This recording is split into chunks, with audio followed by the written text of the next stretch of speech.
ஆரம்ப electrical and plumbing. இன்னைக்கு பார்த்தீங்கன்னாக்கா கிச்சனுக்கு காடி அடிச்சிருக்கோம். கிச்சன் வந்து கிச்சனோட சைஸ் வந்து 12க்கு 10. 12க்கு 10 கொஞ்சம் கஸ்டமர் வந்து லக்ஸரியாக கேட்டிருக்காங்க கிச்சனு. இங்கே வந்து 16 மாடல் பாக்ஸ் வச்சுருக்கோம். எதுக்கு 16 மாடல் வச்சுருக்கோம், இங்கே வந்து கரண்ட் அடுப்பு ஒன்று வருதானாங்க, அப்புறம் இது மிக்ஸி ஒன்று வருதானாங்க, இது வந்து திருச்சி ஒன்று வருதானாங்க இந்த இடத்துல. அப்புறம் அதனால 16 மாடல் வச்சுருக்கோம். மீதி பவர் பாயிண்ட் எல்லாமே இங்கே வந்துடும்.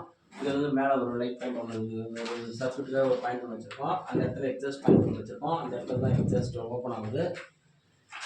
அது இந்த பக்கம் பார்த்தீங்கன்னாக்கா மேலேருந்து ஒரு லைட் பாயிண்ட் ஒன்று வச்சுருக்கோம். இது வந்து சிம்னிக்காக வச்சுருக்கோம். ஒரு 3 மாடல் பாக்ஸு. இந்த பக்கம் ஒரு 3 மாடல் பாக்ஸு ஆர்ஓக்காக வச்சுருக்கோம்.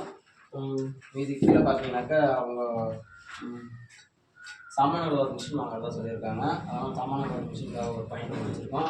அதே ஆப்போசிட் பார்த்தீங்கன்னாக்கா இந்த பக்கம் ஃபுல்லாகவே கபோர்ட் ஒர்க் வைக்கலான்றாங்க. அதில் லைட் செட்டிங் வேணும்னாங்க. அதனால் இங்கே ஜங்ஷன் விட்டு வச்சுருக்கோம். இது அவங்க கபோர்ட் ஒர்க் பண்ணும்போது லைட் பாயிண்ட் எடுக்கிறதுக்காக அந்த லைட் பாயிண்ட் பூராவே இங்கே வந்துடும்.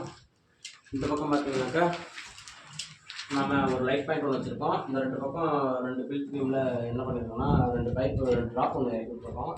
இந்த 2 ட்ராப் எதுனாக்கா அவங்க இந்த சைடு 3 லைட் இறங்குற மாதிரி ஃபுல் ஓப்பனு, 3 பில்லர் இறங்குற மாதிரி கபோர்ட் ஒர்க் பண்ணுறான்னு பண்ணியிருக்காங்க. அதனால் 2 ட்ராப் இறக்கி விட்டுருக்கோம். இது பார்த்தீங்கன்னா அந்த ட்ராப் பண்ணுறது ஃபுல்லாகவே இந்த 4 மாடல் பாக்ஸ் வந்துடும். ஒர்க் பாருங்கள், பிடிச்சிருந்தா சொல்லுங்கள், நம்மளும் சிறப்பாக பெஸ்ட்டாக செஞ்சுக்கலாம். Okay, by.